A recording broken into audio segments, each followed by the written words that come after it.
Awesome. Thank you so much, Dylan, for your time today. I'm looking And forward to having this discussion. I know you're so good at all of this. So, what better person to have this information conveyed? So, thank you again. Misty Padilla here with Dylan Nonaka, the agency team Hawaii brokered by eXp Realty.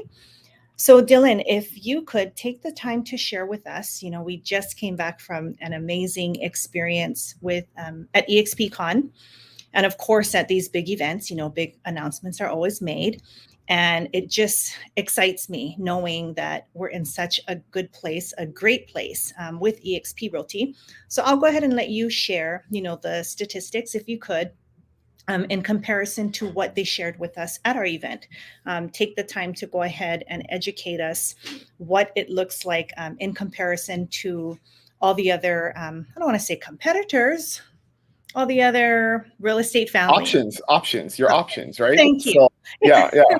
So and I guess just to like to be clear, like this discussion is really for the real estate agent that is making trying to pick the best model to be in or the best long-term business to be a part of, and for us that's important because we all have the privilege of being shareholders in the company, right? So when you make your first sale, you get a stock award. When you cap, you get a stock award. If you bring someone into the company, you get a stock award. You can buy stock at a 10% discount. So it really gives us, you don't have to be a franchise owner or a broker owner or a regional owner to get equity in the company that you're working for. We're all going to sell real estate no matter where we're at. And in most cases, most real estate agents don't have the opportunity to become an owner in their company. And so I think we're more sensitive to this, and it makes it's something that we probably pay attention to a little bit more than an agent that just works for a franchise who has no option to ever get any type of ownership or equity in the company. So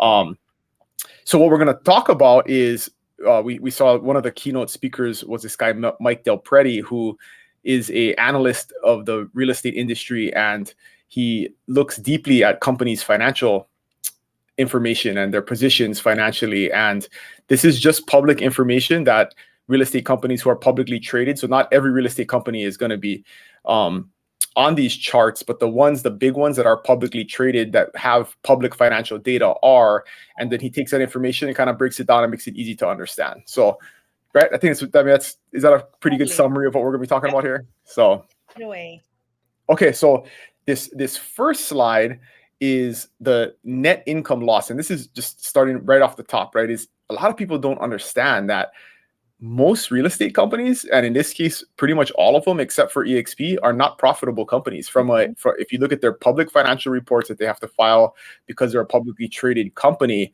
if you look at the companies that are on here, and some of these are not in Hawaii, but they're kind of larger, flat fee, more modern brokerages in the mainland, like United Fathom and Real. Real has a small presence here.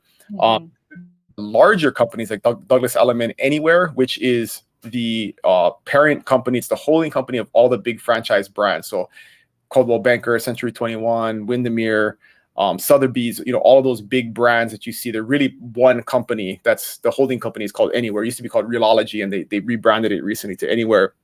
And then Compass is the other more modern company that, it's thought of as a modern company, but it's really a legacy business model, right? It's an old-fashioned business model. It's not a modern company. These companies up here, United Fathom and Real, are more cloud-based, modern business model type companies.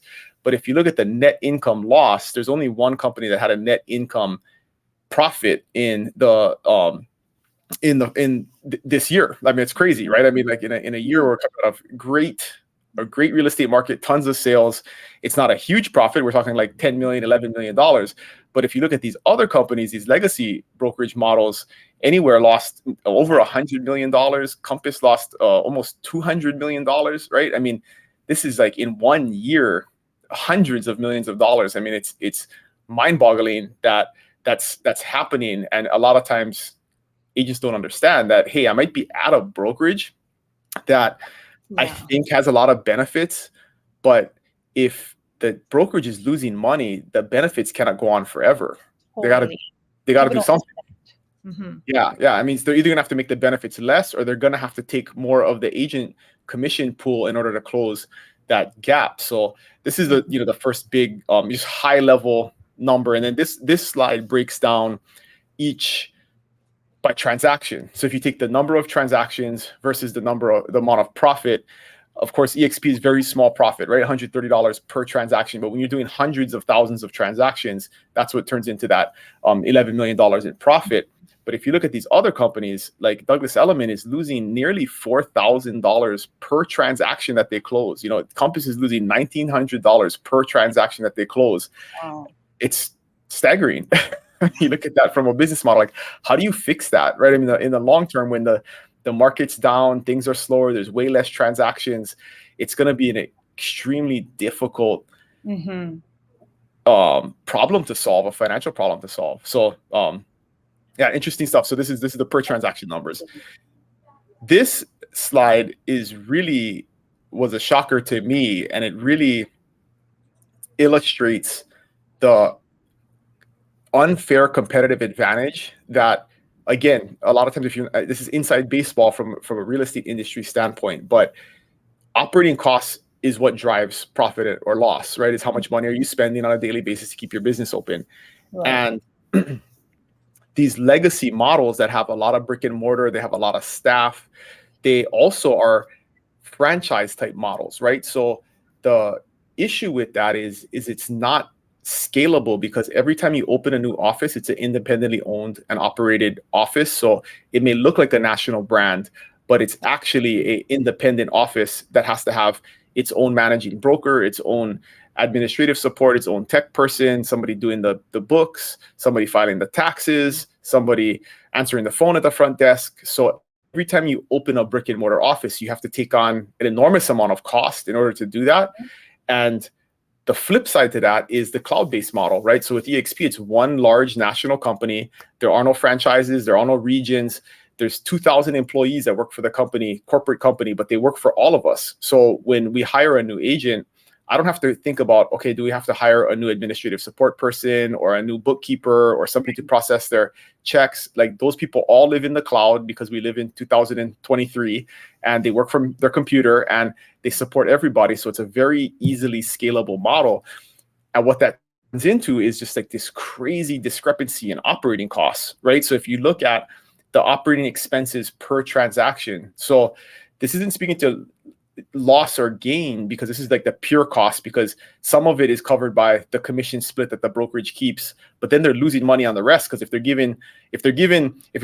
a let's just call it a $20,000 commission, and they're giving $15,000 of that, 75% of that to the agent, and the company keeps $5,000, they still got to come up with another $3,000 in order to cover the operating costs, right? So what that means, and what that tells us as an agent, is if we're getting 75% commission now, that's going to have to go down to 70 or 65 in order for them to close this gap and be able to cover their operating costs per transaction. So not only is the operating cost crazy, like, Reology is almost $8,000, Redfin it's $8,500, Compass it's $8,800, Douglas Elliman it's $9,700. What's insane is that eXp, it's like less than $700. So not only is it like a little bit more efficient, it's like 10 times more efficient, which from a business operating standpoint, if two people own a hamburger stand and it costs me $1 to sell a hamburger and I'm selling it for $10, and it costs you $11 to sell a hamburger and you're selling it for $10, like the gap to catch up and become even is like so far.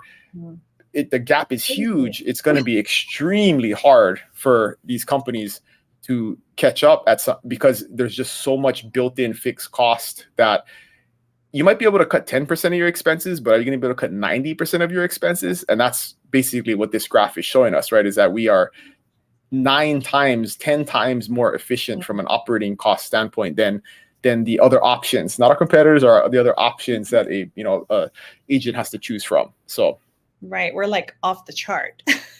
It's not even close, right? I mean, it's not even close. So, yeah, and this is why when people say like, oh, how do you have such a low cap, and how do you guys get stock, and how do you have all this support? Like, it cannot be real. This is exactly the reason why, is because the operating costs are so low that you can provide way more agent benefits, and it doesn't break the bank, because the pure operating cost for the company to do business is so much more efficient because of the cloud-based model, because of the nationally based model. We don't have all those inefficiencies of the franchise independent offices, which is the legacy way that real estate has been done for basically up until eXp was founded. We have some copycat models now that have cloud-based models that have started. None of them have seen the type of growth or significance in the market. They may in the future, but up until this point, it's the only one that really has gotten any traction. So right. No, that is so amazing. And again, it just goes to show, the strategy behind our business model. It's proven to work, in many different levels of this. I mean, can't even speak into it enough. Yeah. So we got a couple more slides here. So I will go through these ones kind of quick, but this one is agent count. So this is interesting where this is pure agent count, right? Number, not a percentage, but pure agent count. Like Real is a small company. I think they just hit 10,000 agents. We have in comparison 90,000 agents. So they are growing from a pure agent count faster. Like they brought on in the first quarter about 1,500 agents. We were just under 1,000. But if you look at all the rest of the companies, a little bit of growth, but all of the companies that actually have growth are the cloud-based, more modern business models, right? Agents are voting with their feet. They're leaving the legacy brokerage model and going to the cloud-based business model. Compass had a little tiny amount of growth. Less than 100 agents, so really statistically not that significant. But if you look at everybody else, the Remaxes, the Redfins, the Anywheres, right, the legacy brands, they are net losing agents. And this just kind of illustrates agents are voting with their feet, right? If they see that they're not getting the benefits or the compensation that makes sense to them, they're going to go someplace else that does. And that's what this shows. Awesome. And then this is a big one, right? If it comes down to just dollars and cents, and do agents care about how much they get paid? We always have this conversation where we kind of joke about it. Like, if everybody knew the difference, if they just ran the numbers, it would be a no-brainer where they're at. Because there's no matter what stage of your career you're in, if you're a brand new agent, you'll never get the kind of compensation you would get here. And if you're a very successful higher end agent, the numbers are astronomical, like in the six figures in terms of the difference in the commission splits based on our cap. So this just purely shows from each company how much money is being paid out to the agents versus how much money is kept by the corporation. And so eXp is not number one, right? We're at 91%. There are some companies that pay out a higher amount. These companies like United and Fathom, flat fee brokerages that basically provide nothing to the agents, right? You basically just a brokerage with some administrative support that handles your transactions and your payment processing, because you have to legally be part of a brokerage. But not a lot of training, not a lot of tech support. So you can kind of do your research into their business model. But when you do that, you can pay out 96% because you're not really providing anything from a staffing standpoint to the agents. So we're not number one in terms of amount of money being paid out, but it's still 91%, right? The company is only keeping 9% of the overall commissions that are collected. Where if you look at the legacy brands, the Compass, Anywheres, and Douglas Ellimans, you're talking 80%, even less. But again, this is in a current market where they're losing $2,000+ per transaction, right? $200 million a year. This number has to change. The only way the math works here is to take more money from agents in order to close the financial gap. So that's the era that we're in right now. Is over the next 12, 18 months, it's somewhat going to be a reckoning. A reckoning is going to have to come where these companies who can no longer raise private capital because the economy is down and interest rates are high. So you're not going to gamble on a startup company or a company that's trying to grow. You're going to put your money in a safe investment. If you can get 12% in a safe investment, you're not going to try and gamble on a company where they're raising venture capital and stuff. And so the days of that happening, where that's what fueled the fire for these guys for a long time, was their ability to raise money. Those days are over. And so now there's 30% less transactions this year than there was last year. The only way to grow revenue is to take more from the agents, and agents are going to have to make a decision on, if they're okay with that or not. Right. And who's realistically, going to be willing to give that up, especially when markets are like this. That's a big consideration I've been telling agents lately too, is, okay, if the market's down 30%, even if you did the same amount of work as you did last year, if you're going to make 30% less this year, now you can look at, okay, what are my expenses? And in most cases, an agent's largest expense is their broker, right? They don't look at they look at their expenses after their broker takes a cut, right? And they look at then whatever their cut was, then they have their marketing expenses and all the rest of the things that they spend money on. But really, if you look at the 100% of the commission and take that into account, that's really where you got to see what your expenses actually are, Right. because you might be able to get a 30% raise just being in a better business model and not paying your broker so much money. And then you don't even have to do any extra work, right? You can make the same amount of money as you made last year because you're just paying less out off the top than you were before. So all stuff to consider. So no, that's great. That's important information. And of course, if anybody is interested or this is at all fascinating, you can always reach out to Misty or I. We're happy to sit down with you, break stuff down. You do have to know what your current expenses were so we can do an apples to apples comparison. But with us, it's very straightforward, right? Like there is no special deals. Like we know exactly what the calculation is, regardless of where you're at, because we don't negotiate commissions. Everybody gets the same opportunity to thrive in this business model, whether you're brand new off the street or you're doing $100 million a year. That's the cool thing, is there's no having to wonder who's getting a special deal or special treatment, because it's a very transparent, very even across the board compensation model. That's so awesome. Was that the last slide that you were sharing with us? Yes. So any questions? No, that's great. You pretty much answered all of it. Many people always continue to ask, what is it? What's going on? What is it with eXp and your team? And just like you say, is numbers don't lie, and you put it straight out there. So thank you so much for taking the time and sharing that with us. And one of the biggest takeaways here is, I always think about, we talked about equity in the beginning and what a great benefit that is to become an owner, right? But regardless, if you're a brand new agent, you make your first sale, you automatically get stock awards, and now you become an owner in the company. That only is valuable if the company actually survives and makes money, right? So that's very important. People are like, oh, is the stock even worth anything? Well, it is, and it's done well, right? I mean, it's done. When you and I joined almost 5 years ago, the stock was like $4 to $6, right? Today it's trading like 15. It's gone up to, it was 20 earlier this year. So stocks go up and down totally, right? But we're literally, 400%. Like our first $200 stock award when you and I joined, and we got our first sale, is worth $800 today, right? To $1,000 today. And so if that continues, then we're going to be okay in the future. But the best way, and we're not stock analysts here, but the best way, kind of common sense, normal guy way to look at it is, if your company is making money over the course of time, the value will go up. Right? It's very simple to think about. Where if your company is not making money, then at some point your stock is going to go down because people are going to stop investing in your company.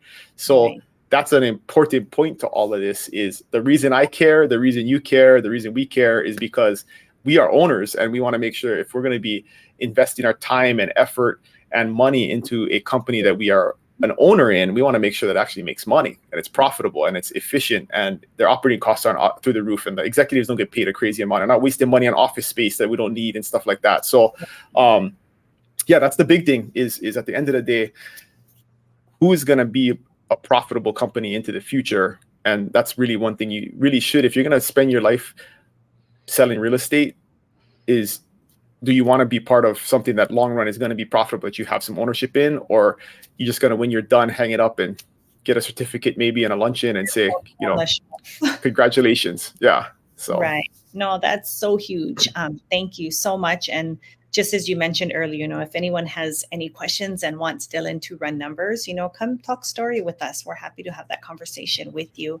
Obviously, yes, we just love, and treasure our team and our brokerage, and we're super, super grateful. And, we're always here, willing and ready to learn and embrace all the changes that come with it. I think that's the beauty of it, is we're going to just keep getting educated. And whenever there's changes in the market, the company also evolves. We don't just stay the same, consistently all the way through. We're always evolving with the times. And I just love that. There's no other way that we can grow better. Thanks for taking the time and making me talk about this. This is fun. Thank you so much. We appreciate you. Okay. Let us know, anybody. If you guys know how to get a hold of us if you have any questions, and appreciate you, Misty. Thank you. Take care. Likewise. Aloha.